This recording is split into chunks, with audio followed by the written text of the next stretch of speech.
Are you ready to lose those love handles? Do you work hard to stay in shape and eat healthy, yet you can't get rid of stubborn fat? Now there's a clinically proven way to help you look slimmer without surgery or downtime. It's called Sculpture. Sculpture's innovative procedure destroys fat in just 25 minutes with visible results as quickly as 6 weeks. Sculpture sounds amazing, right? Check it out for yourself by clicking on the banner or go to goodbyefat.com. Blog Talk Radio.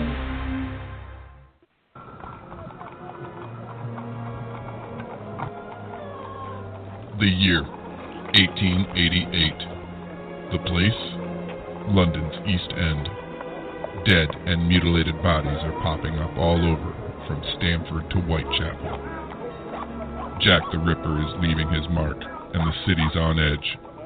Yvonne Mason is back with a tale of murder and millinery. The Rhodes Hat Factory is booming while the body count rises. Why now? How are these hats connected? Has the Hatter gone mad? Mad Hatter from Yvonne Mason. Available now on Amazon.com.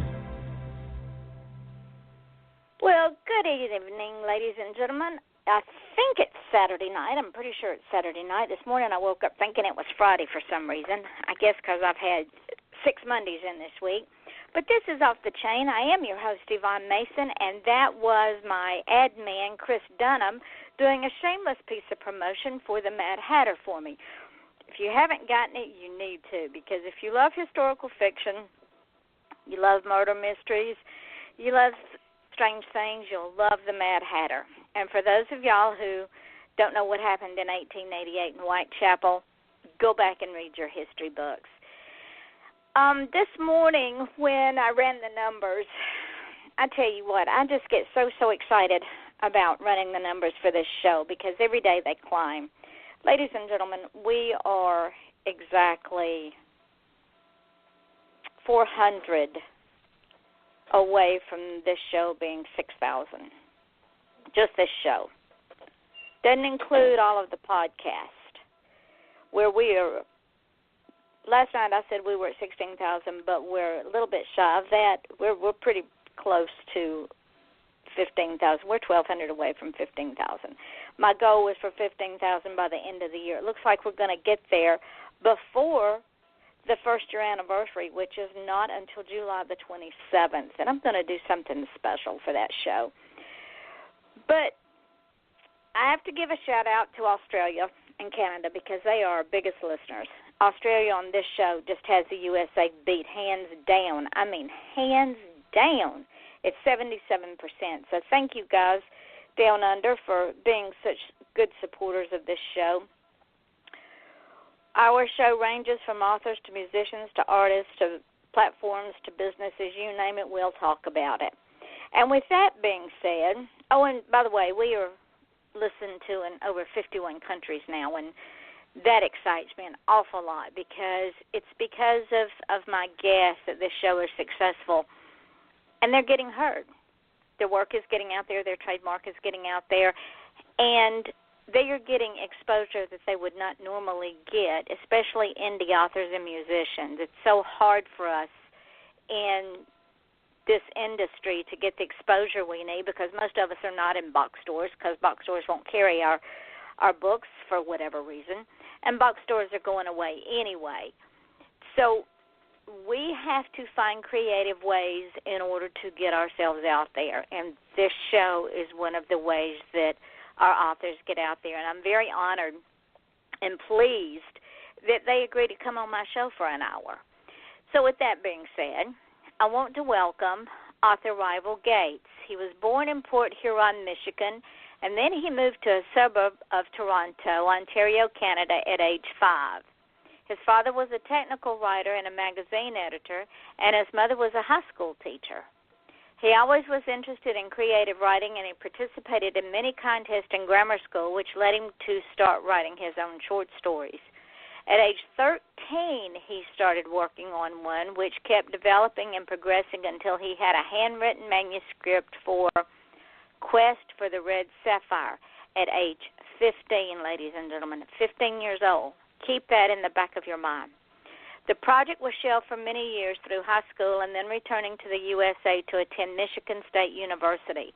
He graduated with a degree in communication and found that he had a gift and enthusiasm for public speaking. That led him to a career in furniture store management and sales.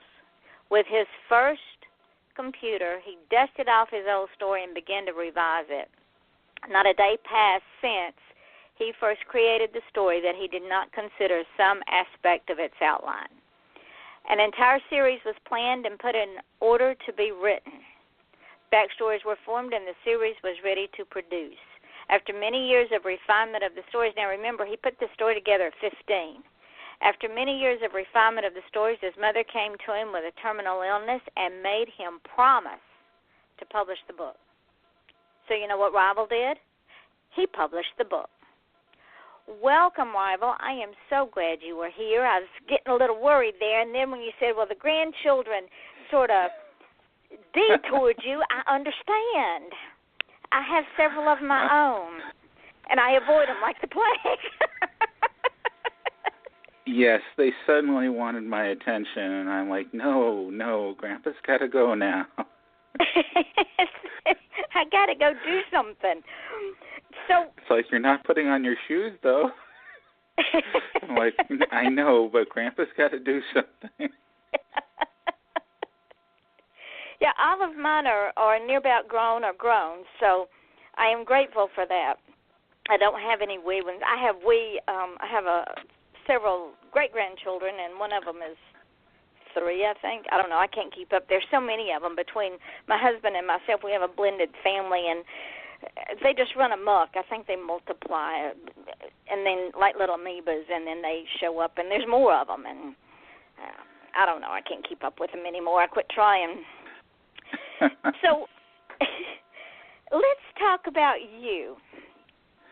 Okay. Let's go back in time and bring me up to speed for the quest for the Red Sapphire, because you started this work years and years and years ago when you were in school, grammar school, high school. Right. When I was 13. I started. 13.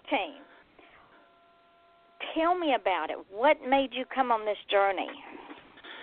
Well, my father's health declined, and he had a heart attack, and he lost his job.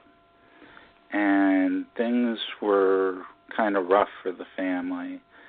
And I took all that depression, and instead of just sitting there and stewing about it, I decided that I would put that into a story and just do a story about, that wasn't depressed, but just a story that I'd been working on in my mind. And originally it was supposed to be just a little story, and then it got bigger and bigger and bigger. And then I said, well, heck, I might as well do a whole book about this. And that's what I did. And, you know, back then it was the typewriter with the, you know, if you made a mistake, you had to change cartridges and go back and have the little white cartridge to go through. And if you made a mistake, you had to go through the dictionary and see if you did it right.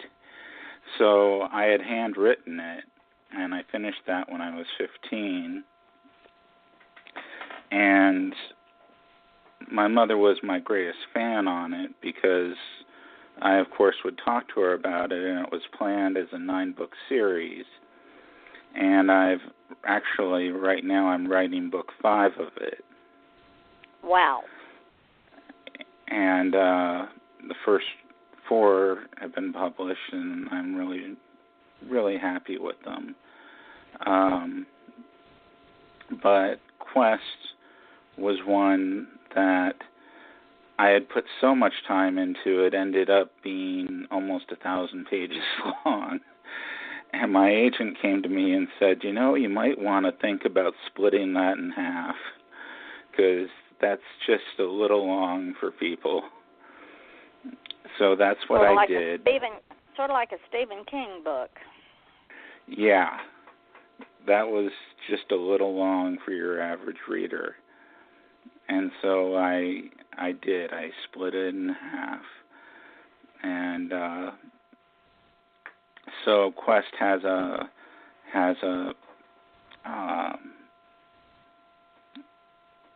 what do you call it? A cliffhanger in it. Well, let me ask you this: when you came back, you went to Canada, and I love Canada. In fact, oh yes, just had a band. Well, actually, two bands from Ontario on my show this week. They're some of our biggest listeners as well, and the people in Canada they're magnificent. I just adore them. But you went to Canada at 5, and then you came back and went to Michigan and got your degree in communication. What made you go into the furniture store management and sales? I find that interesting. Well, quite honestly, it was something that I started out there because I fell in love in college with my wife, and we wanted to get married right after college, and I needed a job that had benefits, and there was not a lot out there when I graduated, and it was something that had benefits because we wanted to start a family. And so I started as a furniture manager for Montgomery Ward, which was kind of like a J.C. Penney or the Bay, something like that. My mother worked for Montgomery Ward years and years ago. So they were around a long time. Yep. Yeah, I did a good job of running them out of business because I stayed with them to the end. So, in while you were working and raising a family, you completely put aside your writing. Was that a correct assumption? Yes, until about 1996. When I bought my first computer. And then that's when I was able to get Microsoft Word, and I started typing in Quest for the Red Sapphire, and I must have rewritten it 2 or 3 times. And what I would do is I would send chapters home to my mother to proofread. She was my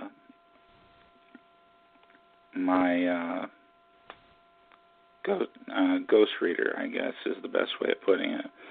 And what she did, and I didn't know about this, was she was lending out the chapters to her friends. And she told me one Christmas, "Do you have the next chapter? Because my friends want to know what happens next." And I said, "What? You've been giving out the chapters to your friends?" She said, "Yes, so can you give me..." "Oh, yes." And she said, "Yes, I wanted to know what... They all want to know what happens next, and they all want a copy. So can you print out about 6 copies?" And I'm like, "Mom." So that's how it got proofread. Oh, so and you couldn't have found better proofreaders. No. Because they were probably old school, and because your mom was a school teacher, she could edit it for grammar and for dangling participles and run-on sentences and commas where they didn't need to be or commas where they needed to be. And then the friends, they probably were old school, I don't want to say English speaking, but they used proper grammar is what I'm trying to say, and they understood proper grammar. because they were brought up in that era. So you had 7 proofreaders. It was crazy, and you know, I was still in that phase where I was shy about my writing because I hadn't put it out there before. But and of course, you know, to hear your mother say, "Oh, it's great, put it out there." Well, it's your mom. You feel like she has to say that. But when she came to me years later with the cancer, things changed. And, I mean, how can you deny somebody who makes you promise to get it published? You can't. You have to No. do it, because she had been on that journey with you for so long. Yes. And she was so proud of what you had done that she was pimping it out to her girlfriends. Now, for all you know, Rival, she could have been making a little bit of money on the side because you know, no, for this chapter it'll cost you $0.25 or $1 or something. You don't ever know with mamas. That is too funny. So you went ahead and published the first one. Well, actually, you broke it up after your agent said you might want to break it up. Now, in a little bit, I'm going to talk about the book and what it's about, because I want to talk about you for a little bit first. And you have a blog, ladies and gentlemen. He has a beautiful, beautiful blog. And one of the things that caught my eye, and I read that story about your mother pimping it out to her friends. He wrote this blog about going it alone. And if you don't mind, I would like to read this, because there are a lot of authors out there who feel like you felt at one time. Sure. So I'm going to take just a minute and read this, ladies and gentlemen, and then I want to talk about its Rival, because it touched me. Because I've been in this business a long, long time, and when I was younger and not very sure of myself, I felt like this. It's called Going It Alone, and this is what he says. Let me tell you a story. A young man, a teenager, came up with this idea for a short story. As he worked out the details, the story became longer and longer until it turned into a novella. But the story was not finished. Every idea, like a snowball rolling down a mountainside, just grew and added more to the storyline. At last, the young man looked down and saw he had a novel he could write with the potential of others to follow. In the weeks that followed, he carefully crafted the first chapter and presented it to his father, an editor by trade, for review. The next morning, over breakfast, the young man asked his father what he thought of the first draft of the chapter. The father set down his coffee, slammed his fist on the table, and proceeded to tear the papers in half and then into quarters. When he was done, he dropped the papers on the ground and left for work. Heartbroken, the boy fell to the ground and picked up the pieces and held them to his chest. Being late for school, he hid the papers in his room and ran out the door. As he briskly walked to school, he realized, my ideas are good, but my writing isn't good enough yet. I must fix this. He paid more attention in English class as they studied the great writers of the past, but where he really excelled was in creative writing. After working through some grammatical problems, his stories were always top of the class. In fact, one was so good it was entered in and won an Ontario provincial. I can't pronounce it tonight. Anyway, it's a contest. His success mounted in high school as he was asked to write numerous school plays. Never in all that time did he tell anyone outside his family about his books. He had already finished the first one and was working on the second. Then college came, and there was little time for working on books. So he thought about a different part of the series every night before bed. He told one friend about them and let her read a few chapters. She was astounded and said it should be published. He was unprepared for ridicule again and refused to try. After graduation, he married his college sweetheart, who had no interest in the books as long as it wasn't an inconvenience. They had 3 children together and finally bought a computer. He began transferring his books onto it and printing copies for his one supporter to keep safe. Through all the years, his mother loved to hear the stories over and over. She said he had a gift. Little did he know when he gave her the chapters that she was loaning them out to her friends. He built up quite a following, as it turns out, as the ladies bickered over who received a chapter next. It was years later he found that out. Many years came and went, and his parents came to visit from far away. She asked to go for a drive. That was always a fun thing for the two of them to do. As they drove, she informed him that she had terminal cancer and she would not be visiting again or be around much longer. She said she wanted one favor from him. He said to name it, and she said, publish your books. When she got home, she went straight into hospice and died a couple of weeks later. As you may have guessed, the main character of the story is me. The time to go it alone was over. I made a promise I would keep. It took time, but I found an agent who found me a publisher. I now have 4 books in print with more to come as time permits. Going it alone is very dangerous. It is hard to grow as a writer without constructive feedback. It may be harsh, but break it down to information you can use. Going it alone also means that no one else sees your work. Trust me, there is no better feeling than when someone comes up and says they loved your book. Deep down, you wrote it to be read. It wants to be read. Polish it and find a publisher. Do your homework and surround yourself with good people. Don't wait for the horrible wake-up call I did before acting. What's the worst that can happen? You right back where you were, but you tried. And you are right, Rival. Going it alone is never, ever a good thing. I was blessed to have a support of authors that we got burned by a publisher, but we remained tight, and some days that's what kept us all going. And no writer should ever go it alone. I hope you found that support with other writers now. Right. Yes. Now, when, as an author, as a writer, it's at one time or another, we all get rejected. It's just, I have enough rejection letters to paper my entire house. but then I decided to take charge of my own destiny and say, forget it, I'll do it myself, which I did and never looked back.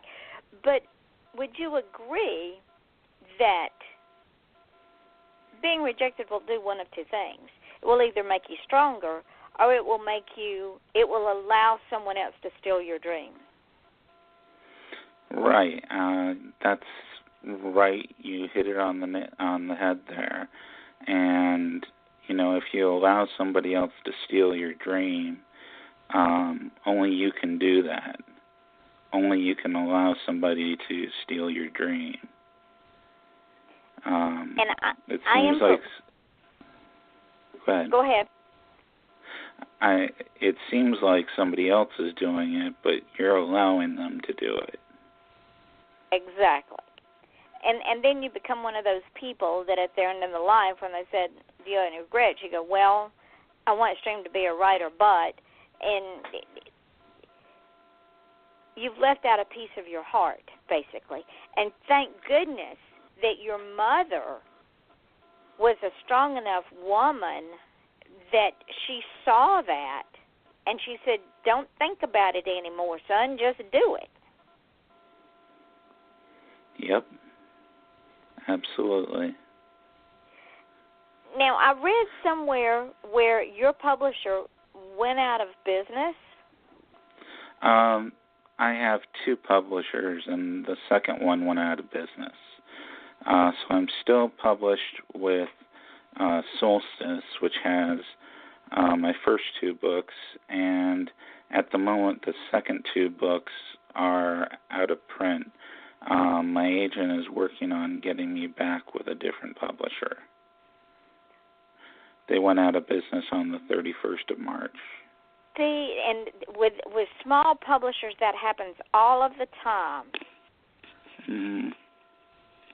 which people need to be aware of, that these vanity presses and small publishers, these small houses, go in and out of business like a revolving door. And if you're not careful, you lose the rights to your book. So, ladies and gentlemen, be smart. When you find out they're going out, get your books back really quick. Would that be a fair statement, Rival? Absolutely. When you read the contract at the very start, make sure you have down there that if something were to happen, you get your rights back, because it's all about your rights.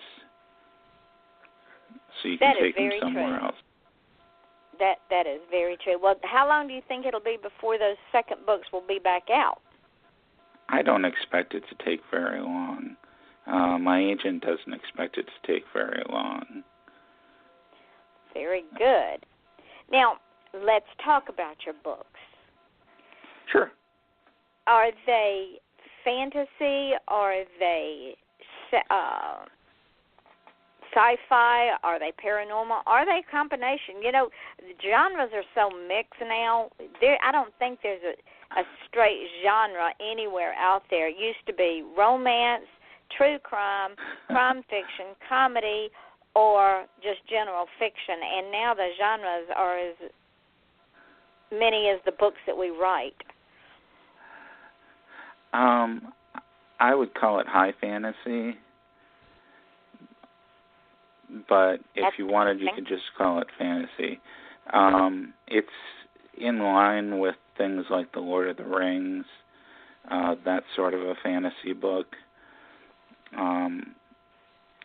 But it's a story about a character named Linvin Grithinshield, and he's a general in a country called Valia, and he gets summoned home from the Goblin Wars because there's an emergency at home, and he leaves, and his father has disappeared, and he needs to take over the family business, and he finds out eventually his mother's assassinated, and they're coming for him, and he has to leave, and the reason that all this is happening is because his father was trying to find the Red Sapphire for him because he was meant to have it.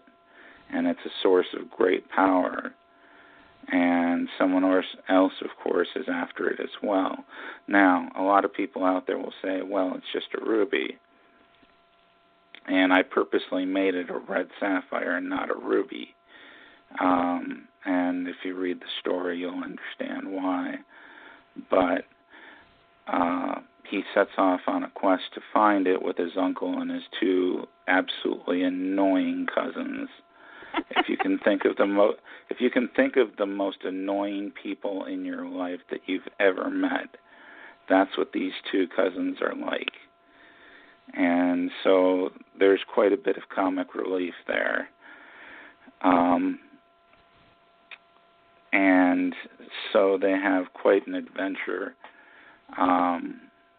with a lot of time for him to grow, because he needs to grow into being worthy of the Red Sapphire. At first, he's a little immature, gets provoked into arguments very easily, and his uncle is there to point out, you have to be above such things. You have to be a bigger person than that. And it's hard, especially when he's got those 2 there to annoy him at every instance. I have a visual, Robert. That's why I'm laughing, because I have a visual of these two people, and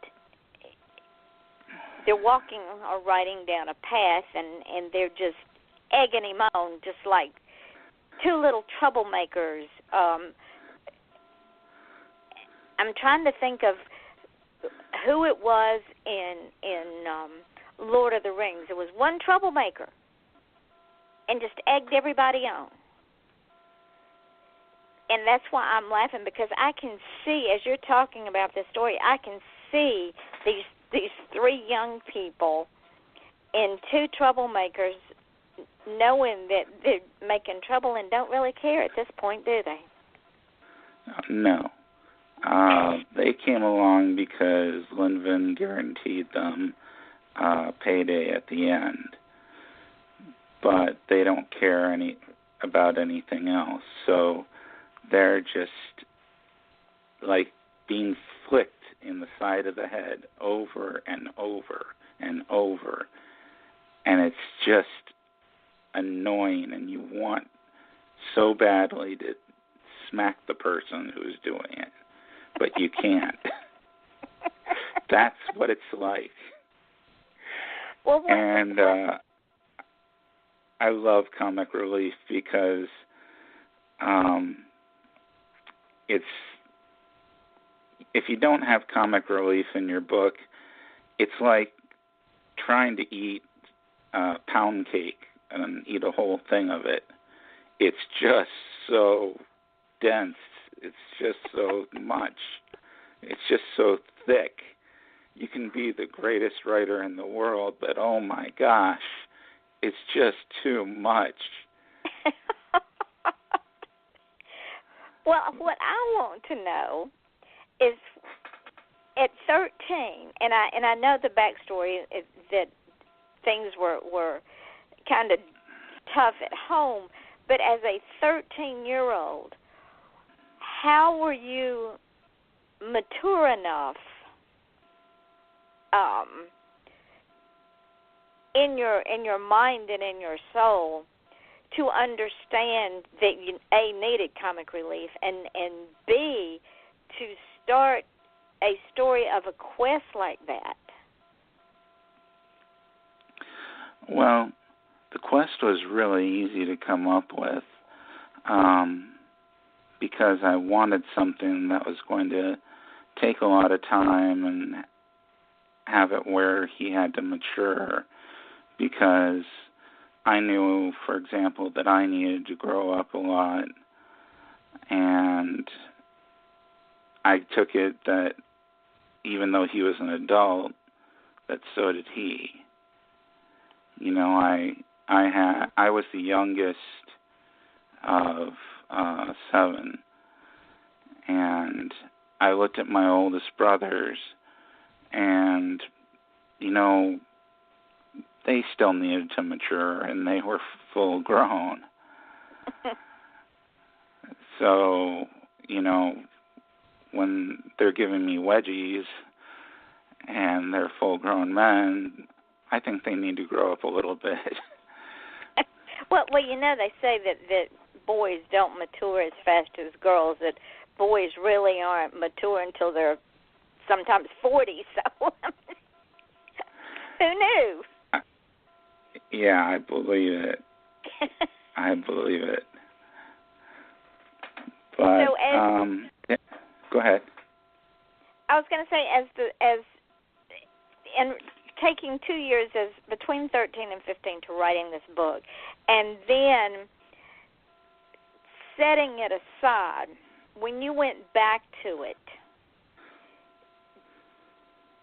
had your, and I'm sure it had because we all grow emotionally and mentally, but had your writer's intellect advanced so that when you went back and read it, you were almost afraid to do anything with it because it was still in the voice of a 13-year-old boy? Absolutely. I came back to it and I was just like, oh my goodness, this needs a total rewrite. what was I doing? So I went through and I rewrote it again. I don't know how many times I rewrote this thing.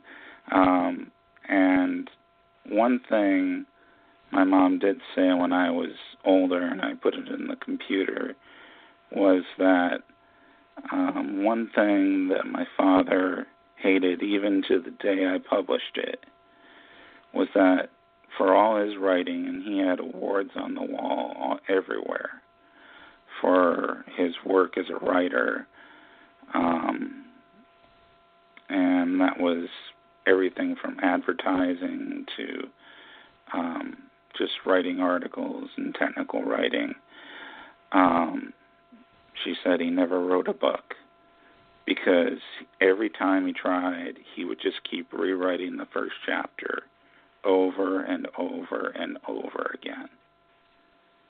And at a certain point,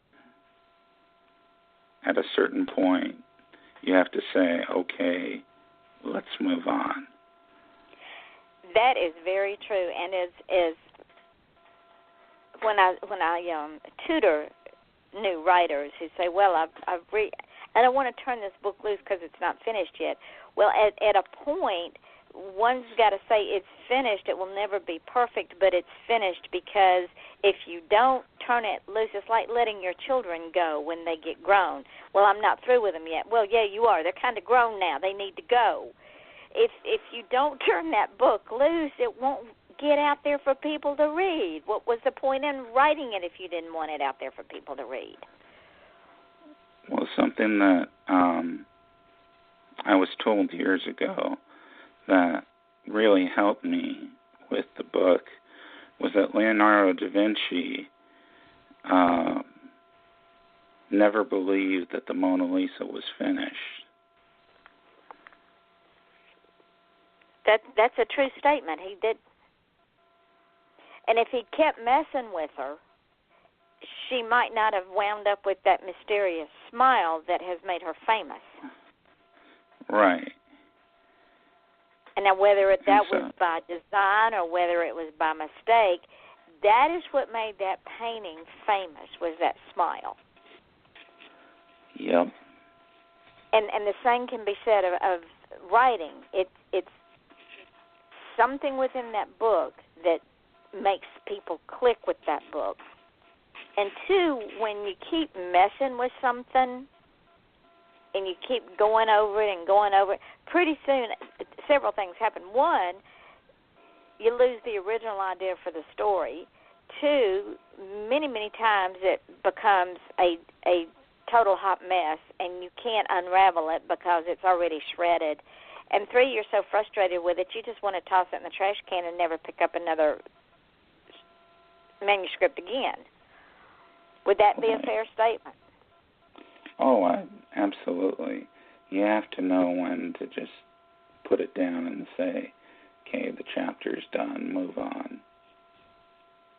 And to go from technical writing to creative writing, and people don't understand this, technical writing is as different as daylight and dark from creative writing.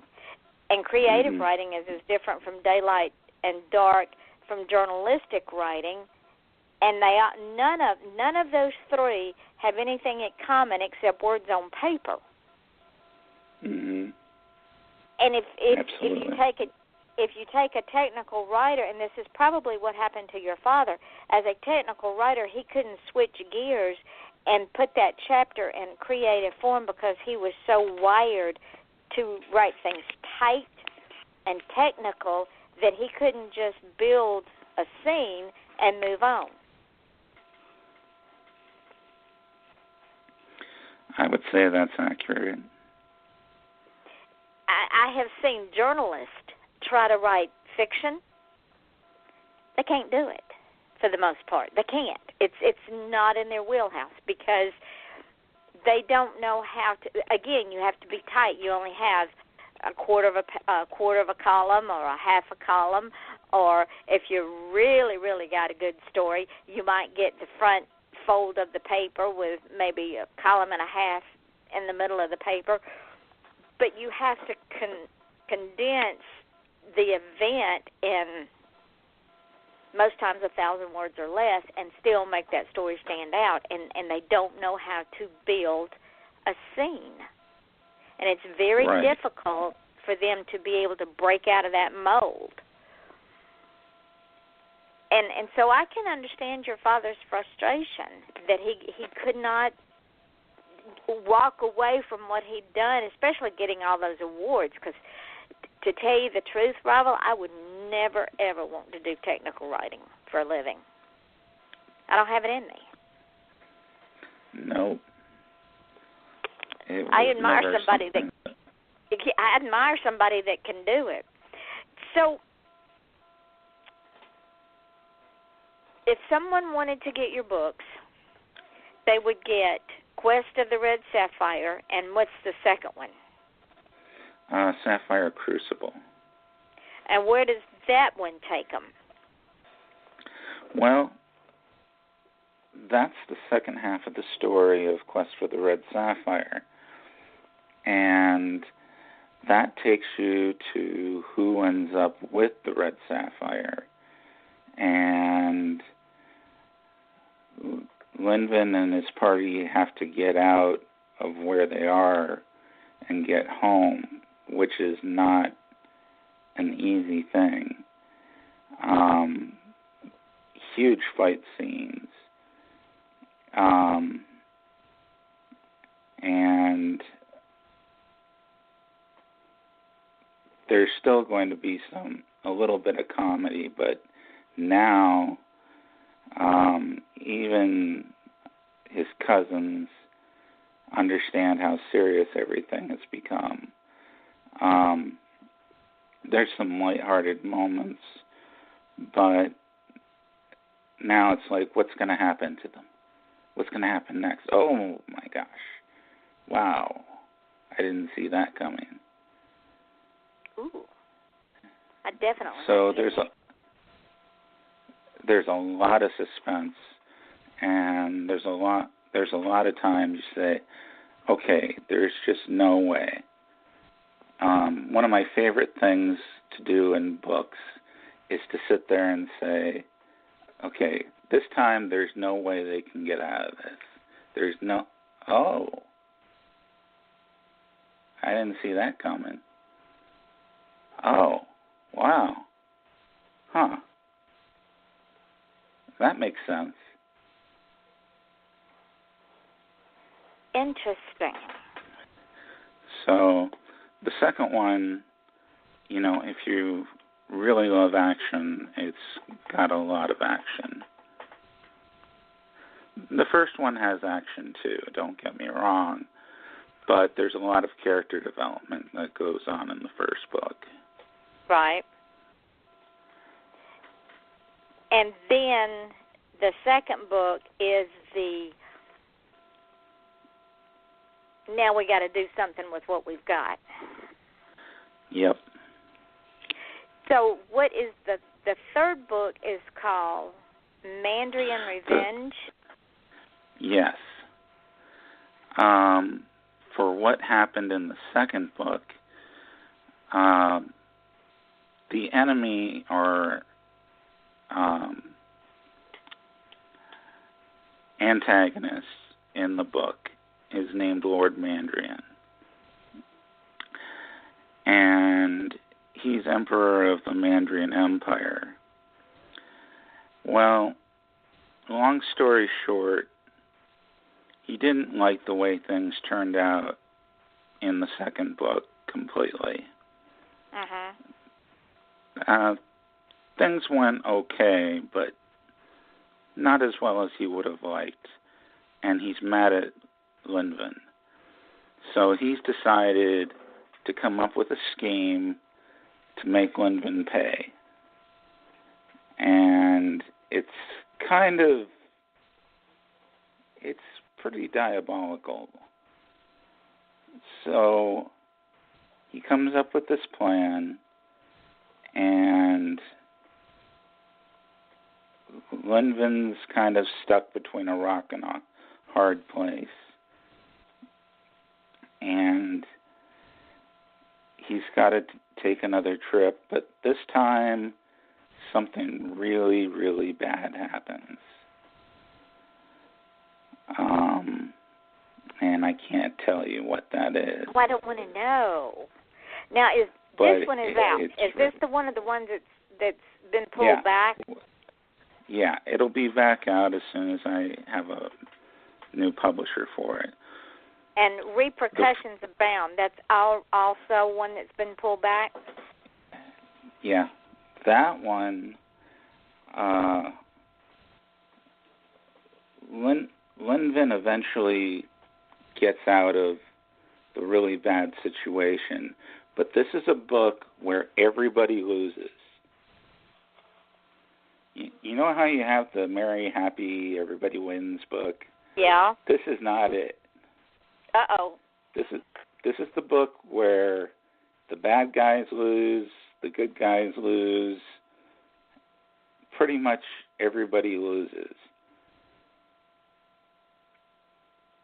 And everybody winds up being a hot mess. Yeah. You sit there and you're thinking, well, maybe no. What about, it looks like maybe no. Oh, you're an evil person, Rival. You were evil. But I introduced some new... Before you say that, one could say without a doubt that there is no happily ever after in this fourth book. Well, what there is a new happily ever after. Okay. It's just with different characters. Okay. And, just some of the old ones had to go away. Sort of like real life. Yep. I like that. So now in the fifth book, are you working on a fifth book? Yes, I'm working on that right now. And what's that title? This one is totally different than the other four. This one is called The Thief Master of Ravensburg. And that takes one of the new characters, and he goes to, it actually starts from where he leaves off from the fourth book, and he goes down to the city called Ravensburg, and he's basically a thief. Ah. He's a thief who likes to kill people, but he's a thief. Okay then. And he becomes Linvin's new friend. He worked for the Mandrians as an assassin, but as he puts it, he's a thief who likes to kill people, not a killer who likes to steal stuff. And so... That's an interesting concept. Yes.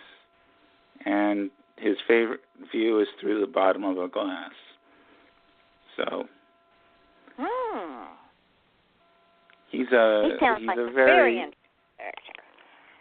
Oh, he's fun to write. He's a lot of fun to write. But it's going to be just a really fun book.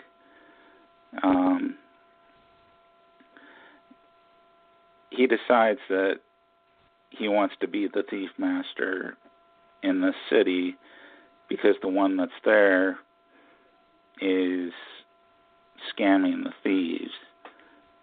And if you think about it, that's not a good idea. That's true. So he has to do something about that. And I can't tell you what he does, but he leaves a lot of bodies on the way. Well, you know, since you've whetted all of our appetites, that the listeners are going to run right out, and they can't go now because they got to finish the show first, unless they can multitask. But they're going to run right out and order the first 2 books, and then they're going to jump up and down until you find a publisher for the second 2 books, and then they're going to do you like we're all doing R.R. Martin and harass the daylights out of you until you release the 5th book, because this one is just full of all kinds of goodies. Well, he's hilarious in the way he does things. He's just hilarious. Well, for one, can't wait. And see, now I can't read the new book till I read the first 2 and then wait until you decide to get the second 2 out there, and then by then maybe you'll have the 5th one. Yeah, R.R. Martin's got some competition, that's for sure now. Well, thank you. You're welcome. I appreciate that. I take great pride in my writing.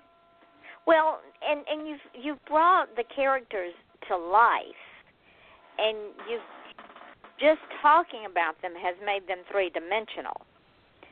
And any writer worth their salt does not have a 1-dimensional character. The character has to be 3-dimensional. You have to feel like you're in the story with them and going on their journey with them in order to enjoy the story. And you've done that just by our conversation tonight. I can't wait to read them. Well, thank you. So there's 9 in the series, right? Mhm. What comes after the Thief Master? Well, I haven't titled it yet, but Numenor gets all set up.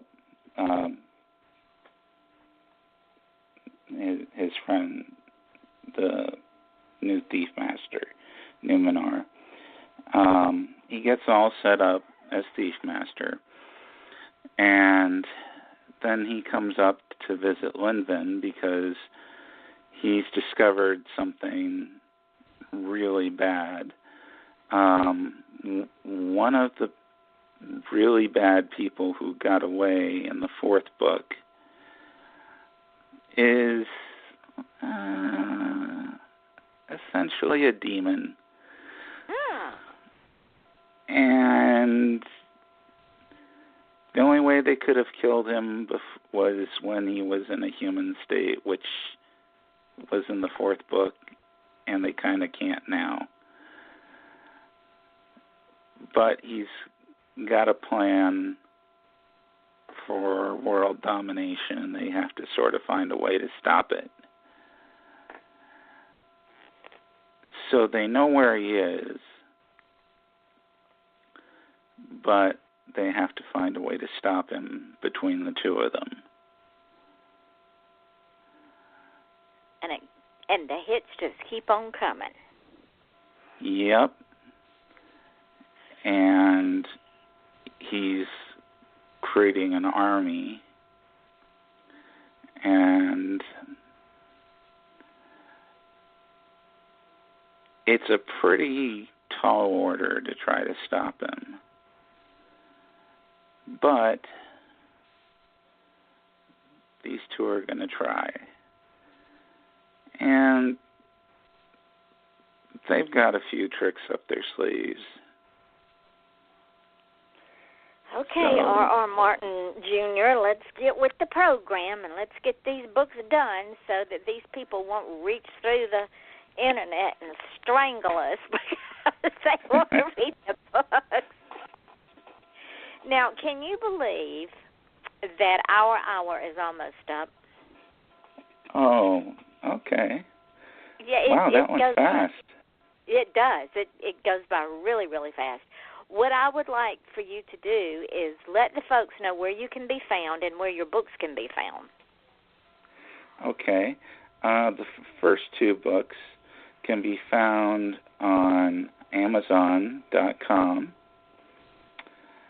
and on my website, which is www.rivalgates.com. You can find a link for them there. That's also where you can find my blog. And I blog on Tuesdays and Wednesdays. And let me see. I think that sums it up. Can they find you on Facebook? Yes, I'm on Facebook. And just do a search for Rival Gates, and you'll pull me right up. And if you want, send me a friend request, and I'll go ahead and accept it. Now, ladies and gentlemen, you've got to do this. You've got to hook up with Rival, because you're going to read the first 2 books, and then you're going to be in limbo because the next 2 were pulled, and they're getting ready to go back out, but you won't know that if you're not friends with Rival on Facebook, and you won't know about the 5th book or the 6th book. So go and friend this wonderful, wonderful author, and I'm going to go download the first 2 books, and then I'm going to harass the hell out of him because I'm already friends with him to get those 2 books up. Now, we are in the last few minutes of the show, and before we get down to the wire, I want to thank Rival for coming on the show, and I want to bring you back, Rival, because when you get that 5th book written, we'll do a show and launch it. So keep me in the loop. And when those other 2 come back out, let me know, and let's get you back on the show so we can launch those books so that they don't burn us in effigy or something. You know how people are. The readers are sort of fickle like that. But I appreciate so much you coming on the show. And, ladies and gentlemen, on Monday night, author Rick Powell will be on the show with us. On Wednesday night, Reagan Keeter, also known as Gabriel Burns, I think that's who he writes as. Thursday night, author Romarin Demetri, I think I'm pronouncing her name right. Friday night is Nick Carey, and Saturday night is my friend Chris Plain, who is also a radio host. And all of you know that I always end the show with this, that the world is made up of dreamers. We're all dreamers. Some of us just started sooner than others. And some of us allowed others to steal our dreams. And it's like Rival said earlier, if you allow someone to steal your dream, it's on you. If you have a child, a spouse, or even yourself, and you have this dream, you support your child, your spouse, your friend, or even yourself, even if you have to go it alone for a while. You support them and help them to achieve that dream, because you don't want to be that person that says, I shoulda, woulda, coulda, because we only go around once, because even if we come back in another form, the dream's not the same. There may be a hole there where we feel like something's missing, but the dream is not the same. And I'm sure Rival can tell you, just like I can tell you, nothing feels better than seeing that dream fulfilled. Am I right, Rival? Absolutely. And knowing that we did something good. And I don't care what the dream is. If you want to be a garbage collector, be a garbage collector. It's a good dream. If you want to go to the moon, go to the moon. It's a good dream. You can be anything or do anything you want to do if you want to do it bad enough. So don't be that person. Don't allow anyone to steal your dream. And remember that Monday night, Rick Powell will be here. Tuesday night we're off, and then the rest of the week we'll be on. And if you want to achieve success and or greatness, stop asking permission. Would that be a fair statement? Yes, I would say that would be fair. So stop asking permissions, ladies and gentlemen, and go out there and believe it and then achieve it, because you can. It's all up to you. And, Rival, once again, I want to say thank you so much for spending an hour with me and talking about your book and getting to know you, because I feel like I learned a lot tonight. Oh, it was my pleasure. I really had a lot of fun. Well, we're going to do this again, so, and because I'm your friend on Facebook, I know where to find you. Okay, Eva. And don't hang up when the show goes dark, because I've got some instructions for you. But ladies and gentlemen, on Monday night, this is Off the Chain. I'm your host, Yvonne Mason, and we say believe it and then achieve it. Good night. All right, what's going to happen, we're dark now, but we're in archives. When this thing goes up in archives, I will post it on Facebook and tag you in it, and then you can take this show and do anything you want to with it.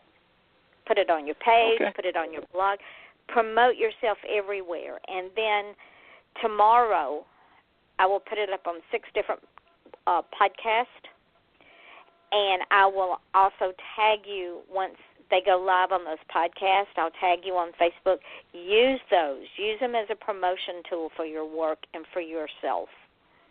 Because we are heard on Blog Talk Radio, on iTunes, FM.com, Stitcher, TuneIn Radio, Spreaker, SoundCloud, Mixcloud, Podcast.com, Podomatic, and Podcast Garden, and 2 or 3 others. I forget their names. So we're heard everywhere. Thank you. And by the way, you were really nice to... Well, honey, this is what I do. This is why I'm successful, because you guys come on my show and spend an hour putting up with me. So you are most welcome. You I appreciate very, very much. Tell the grandbabies that I'm sorry I took them away from you for an hour, but I appreciate it, and I thank them for it. All right. Well, you have a great night. You too, sweetheart. And I will get this up, and I'll get it to you as soon as it gets up. All right. Talk to you later. Bye-bye. All right.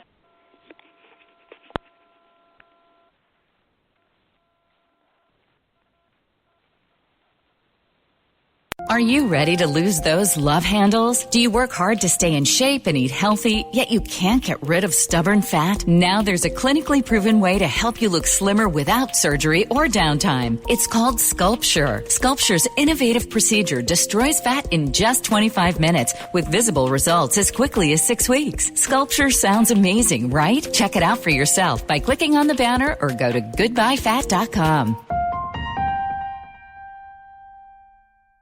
Are you ready to lose those love handles? Do you work hard to stay in shape and eat healthy, yet you can't get rid of stubborn fat? Now there's a clinically proven way to help you look slimmer without surgery or downtime. It's called Sculpture. Sculpture's innovative procedure destroys fat in just 25 minutes with visible results as quickly as 6 weeks. Sculpture sounds amazing, right? Check it out for yourself by clicking on the banner or go to goodbyefat.com.